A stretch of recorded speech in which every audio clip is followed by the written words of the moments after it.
Começa agora o Gospel News. Hoje é quinta-feira, dia 12 de março de 2026. E eu sou Karen Crisóstomo. Nós vamos juntos aqui pela Rede Gospel de televisão e também pelo YouTube Rede Gospel TV Oficial com as principais notícias do Brasil e do mundo. Vamos aos destaques de hoje. Supremo Tribunal Federal julga a decisão que determinou prisão de Daniel Vorcaro e banqueiro nega estar negociando delação premiada com o PGR. Alexandre de Moraes determinou operação contra jornalista após denúncia de uso irregular de veículos oficiais no estado do Maranhão. Irã pede condições para cessar fogo na guerra do Oriente Médio. Governo corta impostos sobre diesel e aumenta a taxa para a exportação de petróleo. Aluna de 12 anos é espancada dentro de banheiro de escola pública no Rio de Janeiro. Essas e outras notícias do Brasil e do mundo, agora no Gospel News. Boa noite. A segunda turma do Supremo Tribunal Federal começa a julgar amanhã se confirma a decisão do ministro André Mendonça, que determinou a prisão de Daniel Vorcaro, o dono do Banco Master. Gilmar Mendes, André Mendonça, Nunes Marques, Luiz Fux e Dias Toffoli serão os ministros responsáveis. O julgamento começa amanhã de forma virtual, ou seja, os votos serão registrados no sistema eletrônico do Supremo Tribunal Federal. Na noite de ontem, o ministro Dias Toffoli se declarou suspeito para analisar essa decisão. Ele também se disse suspeito para relatar um pedido que cobra a instalação da CPI da Câmara para apurar as irregularidades no Banco Master. Segundo o ministro, há uma correlação entre as matérias e o foro íntimo.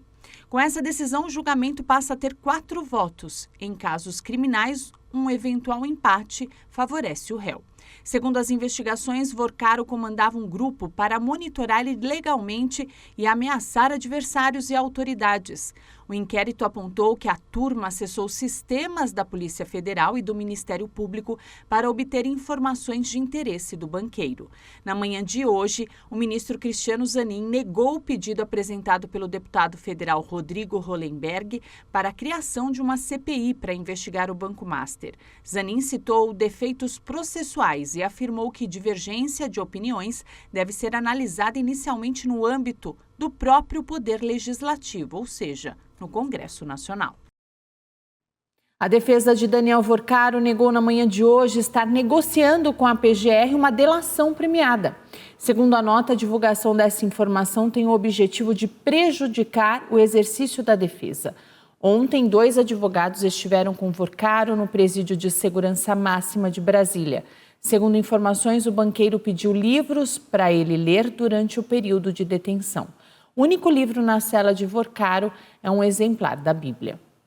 A Secretaria do Tesouro Nacional publicou hoje uma portaria que facilita o rastreio de emendas parlamentares. Segundo o governo, será possível identificar com mais clareza a origem e o fluxo desses recursos nas diferentes etapas da gestão orçamentária e financeira dos estados e municípios. De acordo com a pasta, a nova regra vai valer a partir do orçamento de 2027. O ministro do Supremo Tribunal Federal, Alexandre de Moraes, determinou uma busca e apreensão contra o jornalista do Maranhão, Luiz Pablo Conceição. O profissional fez publicações denunciando o uso irregular do veículo oficial do Tribunal de Justiça do Estado. Segundo esse jornalista, o carro era utilizado por familiares do ministro Flávio Dino para se deslocar pela cidade. Alexandre de Moraes ordenou a operação na casa do jornalista Luiz Pablo Conceição para apreensão de celulares e notebook, após o profissional revelar o uso indevido de um veículo oficial do Tribunal de Justiça do Maranhão. Moraes diz na decisão que há indícios relevantes de crime de perseguição. O ministro menciona ainda uma reportagem do jornalista que afirma que o carro pago pelo Tribunal de Justiça do Maranhão foi entregue a Flávio Dino, mas é usado pela família para se deslocar pela capital São Luís. Segundo Alexandre de Moraes, o conteúdo indica que o autor da publicação se valeu de algum mecanismo estatal para a identificação e caracterização dos veículos empregados que permitiram a exposição indevida relacionada à segurança de autoridades. No texto, o ministro ainda cita que as condutas do jornalista foram praticadas em modus operandi semelhantes ao da organização criminosa investigada no inquérito das fake news. Questionado, o gabinete de Flávio Dino não comentou sobre as acusações. Luiz Pablo se manifestou e disse que as reportagens foram produzidas dentro da atividade jornalística e que confia que o trabalho será amparado pelas garantias constitucionais da liberdade de imprensa e pelo direito ao sigilo da fonte. Ele disse também que não vai mais prestar novos esclarecimentos porque o ministro Alexandre de Moraes determinou o sigilo da investigação. O deputado distrital João Hermeto de Oliveira foi alvo de uma operação que investiga o desvio de quase 50 milhões de reais em um contrato de aluguel na Secretaria de Educação. Equipes do Ministério Público cumpriram 31 mandados de busca e apreensão no Distrito Federal, em São Paulo e também em Tocantins. Entre os alvos de mandado de buscas está o deputado distrital Hermeto. Segundo as investigações, o aluguel de um imóvel particular pela Secretaria de Educação foi feito de forma irregular. As investigações apontam que houve o desvio de quase 50 milhões de reais dos cofres públicos. Ainda segundo o Ministério Público, a maior parte dos recursos desviados veio de emendas parlamentares. Hermeto tem 60 anos e é líder do governo de Ibanez Rocha, na Câmara Legislativa do Distrito Federal. Mas não é de hoje que o nome dele está envolvido em polêmicas. Em 2019, uma ex-funcionária acusou o deputado de praticar rachadinha. E em 2023, ele foi condenado pela Justiça após fazer um comentário sobre um beijo entre dois homens em uma formatura da Polícia Militar. Em nota, o parlamentar negou o envolvimento no caso e disse que a responsabilidade é exclusiva do Poder Executivo. Já a Secretaria de Educação disse que o processo tramita sob sigilo e que segue à disposição das autoridades. O Índice Nacional de Preços ao Consumidor Amplo mostra que os preços subiram 0,70% em fevereiro. Segundo o IBGE, a inflação acumulada em 12 meses ficou em 3,18%. O Grupo Educação teve o maior aumento de preços, um avanço de 5,21%. Na sequência, o Grupo de Transportes aparece com uma alta de 0,74%. Um dos fatores da alta foi o avanço de quase 11,5% nas passagens aéreas. O Irã falou pela primeira vez sobre a possibilidade de um cessar-fogo no Oriente Médio. O presidente do país, Massoud Pezeshkian, afirmou que o fim da guerra depende do cumprimento de condições. Pezeshkian apresentou 3 condições para colocar fim à guerra no Oriente Médio: o reconhecimento dos direitos legítimos do país, o pagamento de reparações às destruições provocadas pelos Estados Unidos e Israel, além da criação de garantias internacionais que impeçam novas agressões. Segundo o presidente iraniano, essas medidas representam o único caminho para encerrar o conflito. Pezeshkian afirmou ainda que conversou com o presidente russo, Vladimir Putin, e disse ter manifestado o compromisso do Irã com a paz na região. Nesta quinta-feira, o novo líder supremo do Irã voltou a ameaçar os Estados Unidos. No primeiro pronunciamento oficial, ele anunciou novos ataques a bases militares norte-americanas no Oriente Médio. O ministro da Defesa de Israel, Israel Katz, ameaçou tomar territórios no Líbano, caso os terroristas do Hezbollah não cessem os ataques contra o território israelense. Ele também disse ter ordenado que o exército se prepare para expandir as operações no Líbano, onde soldados israelenses já operam ao longo da fronteira. Segundo agências de notícias, Israel vem acumulando tropas e tanques de guerra na região. O presidente dos Estados Unidos, Donald Trump, disse que a guerra no Oriente Médio vai usar um pouco das reservas de petróleo do país. O republicano também cantou vitória sobre os iranianos. O presidente americano Donald Trump afirmou que o país deve terminar o trabalho no Irã.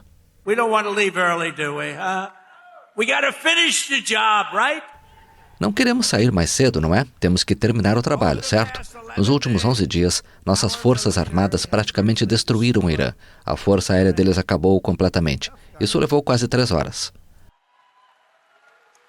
Their air force is gone, totally gone. That took the better part of about 3 hours. O republicano disse também que os Estados Unidos vão usar um pouco das suas reservas estratégicas de petróleo, depois que a Agência Internacional de Energia anunciou que os países membros recorreriam a esses estoques por causa da guerra contra o Irã.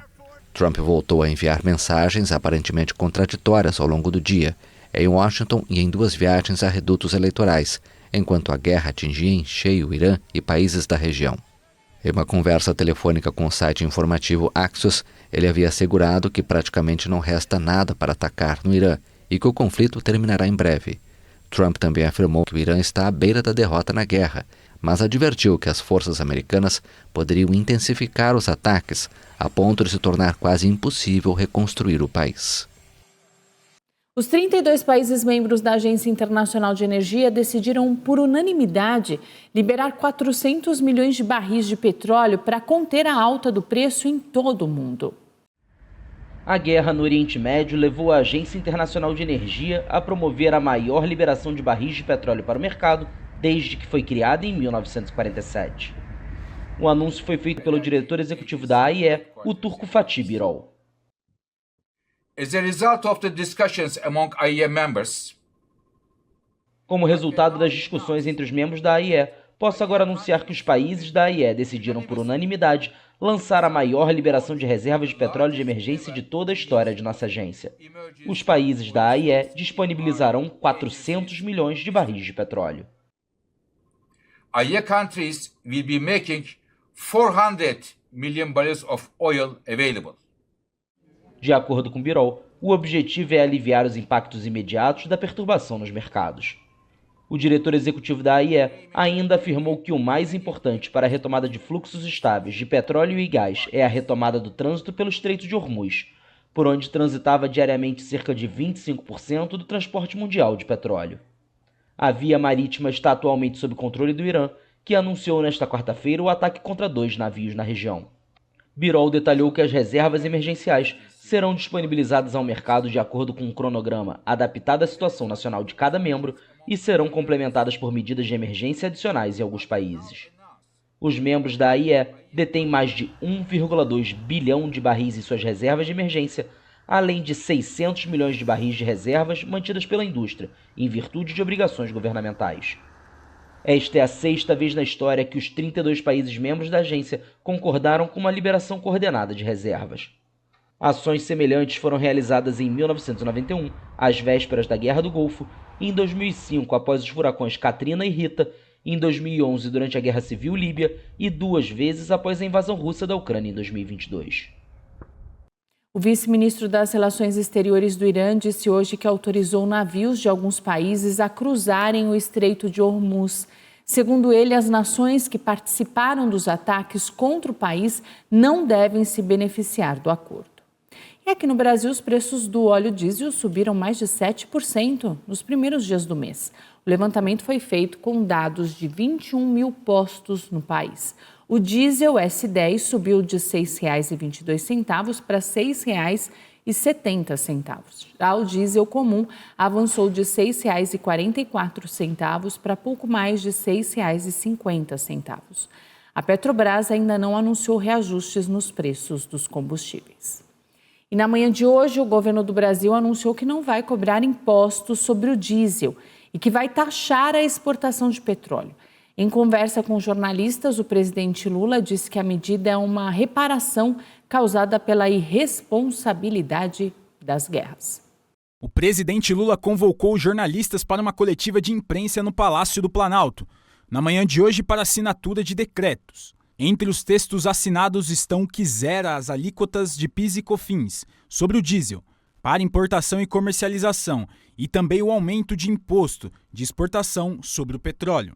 Segundo o petista, a medida é uma reparação para o que acontece no Brasil e no mundo, muito causado pela irresponsabilidade das guerras. Ele lembrou também que o preço do petróleo está fugindo do controle. Bem, esse gesto de achar que tudo se resolve com as guerras traz prejuízo para todo mundo, mas, sobretudo, são as camadas mais pobres da população no mundo inteiro que sofrem as maiores consequências dessas guerras. Por isso, eu estou com meus ministros aqui para a gente anunciar algumas medidas de proteção ao povo brasileiro e ao consumidor brasileiro. Segundo o governo, a redução terá impacto de 64 centavos por litro.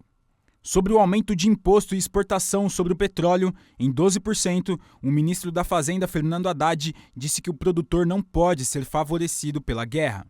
Então nós estamos zerando o PIS/COFINS do diesel, que representa só isso o equivalente a 32 centavos por litro, né, na refinaria. Tá?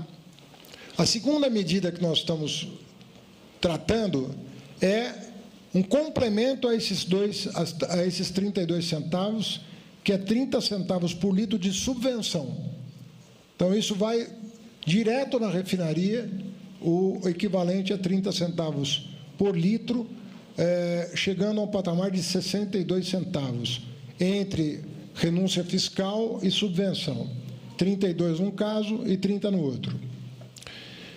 Bom, nós entendemos que os custos de produção não sofreram nenhuma mudança no Brasil significativa. As empresas que prospectam petróleo no Brasil estão com custos estáveis, porque a inflação está absolutamente controlada dentro dos padrões definidos pelo Conselho Monetário Nacional. Então, nós entendemos que, assim como o consumidor não pode ser prejudicado pela guerra, o produtor não pode ser favorecido pela guerra. Haddad também completou dizendo que as medidas tomadas não vão afetar a política de preços da Petrobras. O Pentágono anunciou que os primeiros 7 dias de guerra contra o Irã custarão mais de 11 bilhões de dólares aos cofres dos Estados Unidos. A primeira semana da guerra contra o Irã custou aos Estados Unidos mais de 11,3 bilhões de dólares, segundo relatórios do Pentágono ao Congresso revelados pelo jornal The New York Times. Esse valor equivale a 58 bilhões de reais. A cifra foi revelada em uma reunião a portas fechadas com membros da Câmara dos Representantes. Fontes do jornal afirmaram que o valor exclui custos relacionados à preparação para os ataques, o que sugere que os números da primeira semana da ofensiva podem ser muito mais elevados. Autoridades de defesa haviam informado anteriormente ao Congresso que foram gastas munições no valor aproximado de 5,6 bilhões de dólares apenas nos 2 primeiros dias de combate, segundo meios de comunicação americanos, um número muito maior do que as estimativas públicas anteriores. O presidente americano Donald Trump disse nesta quarta-feira que os Estados Unidos devem terminar o trabalho no Irã. Antes, ele havia assegurado que praticamente não resta nada para atacar na República Islâmica e que o conflito vai terminar em breve. Trump também afirmou que os Estados Unidos localizaram e atacaram 28 navios minadores iranianos na região do Estreito de Hormuz. O Equador anunciou a instalação de um escritório permanente do FBI no país. Os 2 países vão trabalhar para investigar e desarticular redes ligadas ao narcotráfico e à lavagem de dinheiro. O FBI abriu um escritório permanente no Equador, aliado dos Estados Unidos na luta contra os cartéis de drogas. O anúncio foi feito pelo ministro do Interior equatoriano, John Heinberg, que afirmou que o primeiro escritório permanente da Polícia Federal de Investigação Americana vai trabalhar em conjunto com a polícia local. Serão fortalecidas nossas capacidades de identificar, investigar e desarticular estruturas criminosas que operam dentro e fora de nossas fronteiras. Estamos falando de organizações dedicadas ao narcotráfico, à lavagem de ativos que financiam economias criminosas. O acordo é um novo capítulo na cooperação contra o crime entre o Equador e os Estados Unidos, cuja relação se estreitou desde a chegada ao poder do direitista Daniel Noboa em 2023. A cooperação inclui a troca de informações estratégicas, apoio em operações militares em conjunto com o Comando Sul e treinamentos de forças de segurança. Quito ainda faz parte da aliança de 17 países criada pelo presidente americano Donald Trump para combater os cartéis do narcotráfico no continente, batizada de Escudo das Américas. Muitas capitais latino-americanas, entre elas Bogotá, Brasília, Cidade do México e Buenos Aires, abrigam há anos escritórios da FBI dentro das embaixadas dos Estados Unidos. Na semana passada, o Equador bombardeou, com o apoio de Washington, um acampamento dos comandos da fronteira, uma dissidência da guerrilha colombiana das Farc, que opera na fronteira entre os dois países. Em novembro, em um referendo, os equatorianos votaram não ao retorno de bases militares estrangeiras no país. Um tribunal russo condenou 15 homens à prisão perpétua pelo atentado à bomba em uma casa de shows na capital em 2024. O ataque matou 150 pessoas e deixou 600 feridas. 15 homens foram condenados à prisão perpétua na Rússia nesta quinta-feira pelo atentado à bomba em uma casa de shows de Moscou. Em 22 de março de 2024, um grupo invadiu o Crocus City Hall, abriu fogo contra a multidão e incendiou o local. O ataque mais mortal na Rússia em 2 décadas, que deixou 150 mortos e 600 feridos, foi reivindicado pelo grupo jihadista Estado Islâmico. 4 dos réus, todos cidadãos do Tajiquistão, uma ex-república soviética na Ásia Central com maioria muçulmana, foram condenados por envolvimento direto e 11 por cumplicidade. O Kremlin alegou que Kiev estava envolvida no ataque, mas nunca apresentou provas para sustentar essa acusação, que foi rejeitada pelas autoridades ucranianas. Naquela época, a Rússia já estava em guerra com seu vizinho há 2 anos. Na sequência desse ataque, Moscou endureceu as leis e intensificou sua retórica anti-imigração. Muitos cidadãos da Ásia Central vivem e trabalham na Rússia. O governo russo diz que vai manter a internet bloqueada no país para garantir a segurança dos cidadãos. Segundo o porta-voz do governo, a Ucrânia está utilizando métodos tecnológicos para atacar o país.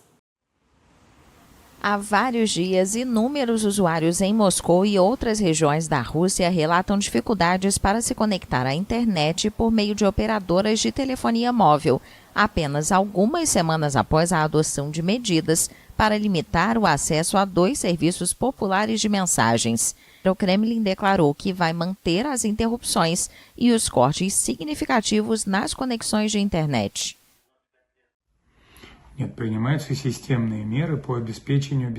Medidas sistemáticas estão sendo tomadas para garantir a segurança dos cidadãos, como o regime de Kiev utiliza métodos de ataque cada vez mais sofisticados.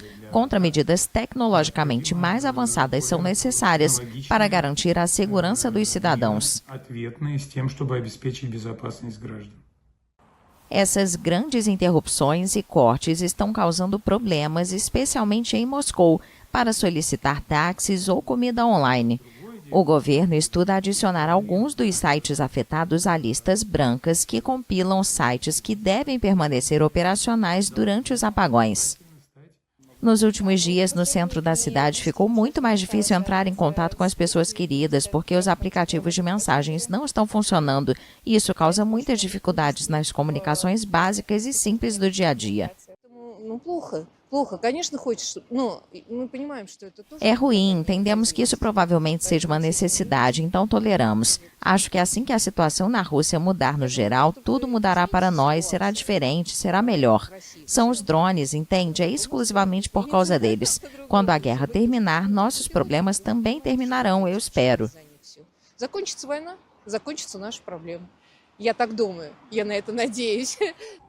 A imprensa russa noticiou que muitos bairros da capital foram afetados por interrupções totais ou parciais da internet móvel.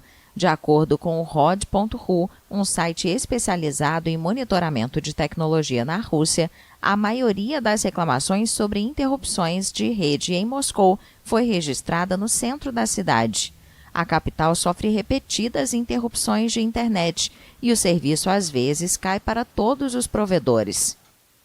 Essas restrições ocorrem em meio à crescente pressão exercida pelo Kremlin sobre a sociedade desde o início do ataque em larga escala à Ucrânia em 2022. Nas últimas semanas, as autoridades restringiram o acesso aos aplicativos de mensagens WhatsApp e Telegram, considerando-os ilegais. Críticos do governo afirmam que essas medidas buscam fortalecer o controle estatal sobre a internet. No próximo bloco, o capitão da Polícia Militar é acusado de abusar da enteada, de 15 anos, e agredir esposa. A aluna de 12 anos é espancada dentro de banheiro de escola pública.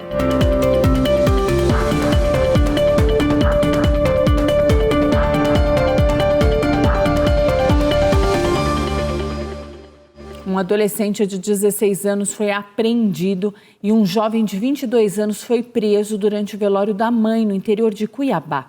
Os dois eram procurados por suspeita de sequestrar e agredir um homem de 32 anos, apontado como suspeito de matar a mãe deles.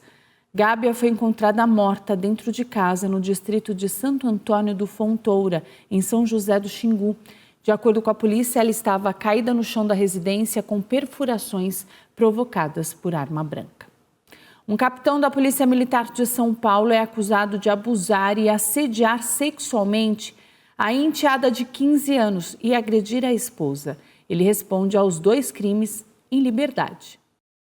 A Justiça aceitou a denúncia do Ministério Público neste mês e tornou o capitão da Polícia Militar réu por estupro de vulnerável contra a estudante. O oficial também é acusado de violência doméstica contra a ex-mulher. Segundo a acusação, os crimes sexuais contra a enteada e as agressões à ex ocorreram entre 2016 e 2021, quando a mãe da adolescente estava casada com o PM. A mãe da adolescente afirmou que os abusos começaram quando ela tinha 6 anos. Segundo ela, o homem simulava treinos de jiu-jitsu e esfregava o órgão sexual na criança. A estudante contou que em 2025 recebeu pelo celular fotos íntimas do ex-padrasto, quando as vítimas não moravam mais com o capitão. A ex relatou ainda que o oficial a agredia constantemente e que se excitava ao vê-la chorando, obrigando-a a manter relações sexuais. A Justiça concedeu medidas protetivas para a ex e a filha, proibindo o capitão de se aproximar ou manter contato com elas.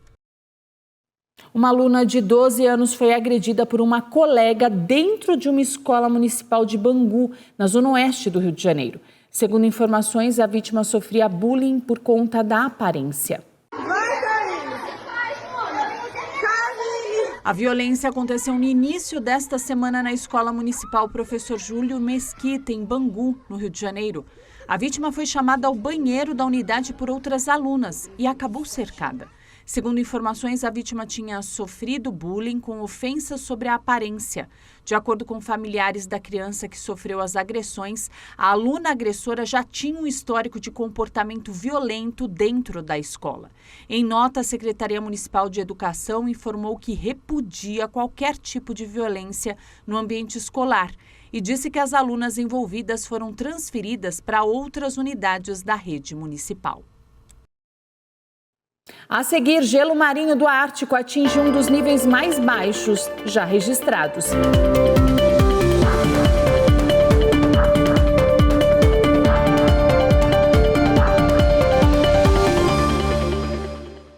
Um órgão norte-americano responsável por dados sobre o gelo afirmou que o gelo marinho do Ártico atingiu um dos níveis mais baixos já registrados. Os estudos mostram ainda que a região está aquecendo 4 vezes mais rápido que o resto do planeta. O gelo do Ártico, formado pelo congelamento da água do mar, atingiu os níveis mais baixos de reconstituição neste inverno de 2025 para 2026 no hemisfério norte. Se esta tendência continuar até o final do inverno, ainda este mês, o nível vai estar entre os 5 mais baixos de cobertura de gelo em 4 décadas de observação por satélite. De acordo com o órgão americano de dados sobre o gelo, National Snow and Ice Data Center, atualmente a extensão máxima atingida este ano foi de 14,22 milhões de quilômetros quadrados em 10 de março, inferior aos 14,31 milhões de quilômetros quadrados registrados em 22 de março do ano passado. O Ártico está aquecendo 4 vezes mais rápido do que o resto do planeta e as últimas 11 décadas estão entre as mais quentes já registradas.